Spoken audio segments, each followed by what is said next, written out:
అవతలోళ్ళ తప్పనేయడం చాలా ఈజీ కదా! తప్పు మనమే తీసుకోవడం చాలా కష్టం. ఆ గట్స్ ఉండాలి. అలాంటి నేచర్ ఉండాలి.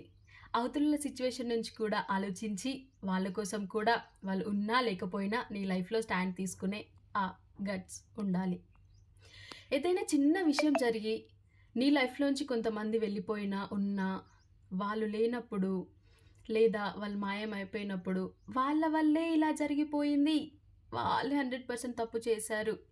వాళ్ళ వల్లే ఈరోజు నేను ఇలా అయిపోయాను అనడం చాలా సింపుల్. నీకు తెలుసు, నాకు తెలుసు, అందరికీ తెలుసు.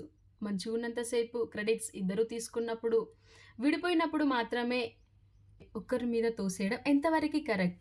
నో మ్యాటర్ అది ఏదైనా ఫ్రెండ్‌షిప్ అయినా, రిలేషన్‌షిప్ అయినా, ఇంకేదైనా కూడా. సమ్‌టైమ్స్ మనం మనుషులం ఎథిక్స్‌తో బిహేవ్ చేయడం చాలా మంచిది. ఎవరు ఎవరి జీవితాలు నాశనం చేశారు? ఎవరు ఎవరి జీవితాలు నాశనం చేయరు. ఇది నేను రీసెంట్‌గా విన్న ఒక 2 లైన్స్.